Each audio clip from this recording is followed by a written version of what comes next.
écoutez, ce monsieur, je pense que vous le connaissez, mais si vous ne le connaissez pas, c'est monsieur Bernard Arnault qui est milliardaire. Et il a travaillé pour ça. J'arrête tout de suite les personnes qui vont dire oui, c'est un salaud et machin, etc. C'est un monsieur qui a travaillé et je dis à ces gens-là, travaillez autant qu'il a travaillé, puis on en reparlera après. Alors, je reviens à ça. Monsieur Bernard Arnault revient des USA. Et comme je dis, ça fait 40 ans qu'on a des incompétents, et bien là, vous allez avoir la preuve de ce que je dis. Écoutez.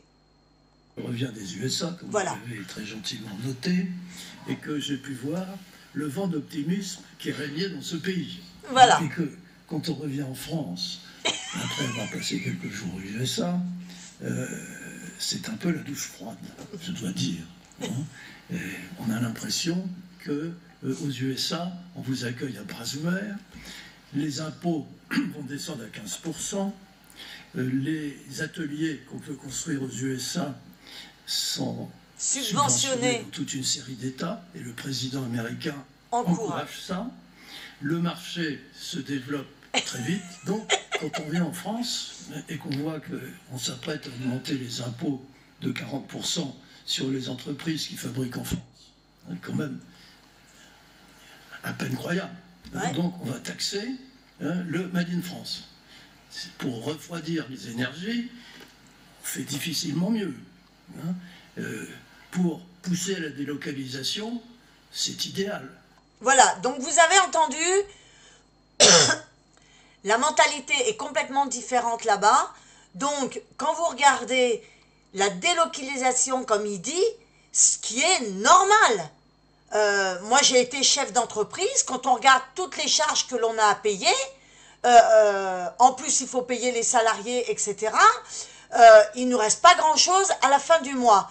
Donc, quand je dis que les politiques, depuis 40 ans, ce sont des incompétents parce qu'ils n'ont aucune vision, ils ne savent pas comment faire pour éradiquer le chômage, pour faire prospérer le pays, etc. Vous voyez, là, vous avez la preuve avec ce monsieur. Alors, je ne sais pas si c'est vraiment l'objectif du gouvernement. Oui. En tout cas, il va l'atteindre. Hein, c'est ce que je dis. S'il arrive au bout de ces... Bah, bien sûr. Pas. Ça, c'est inévitable. Alors qu'il y a d'autres solutions. On leur a proposé d'autres solutions. Évidemment, la bureaucratie.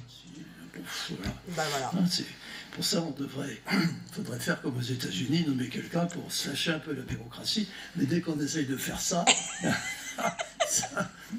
bon, là, on est poursuivi. Ouais. C'est impossible. Voilà. Donc, vous avez entendu ce monsieur. Il dit exactement ce que je pense depuis 40 ans. J'ai même sorti au ministère du Travail quand j'ai téléphoné parce qu'il m'avait octroyé normalement une formation payée par le Pôle emploi et en fin de compte, il se renvoyait la balle. J'ai dit au ministère du Travail, vous croyez que c'est comme ça que vous allez faire prospérer le pays? Voilà. Donc, voilà. Donc, ce qu'il faut comprendre, c'est qu'avec la gauche, vous n'aurez jamais un pays qui s'élèvera. Vous aurez toujours un pays qui se détruira à petit feu. Voilà, c'est ça qu'il faut comprendre. Alors dites-moi ce que vous en pensez en dessous de la vidéo.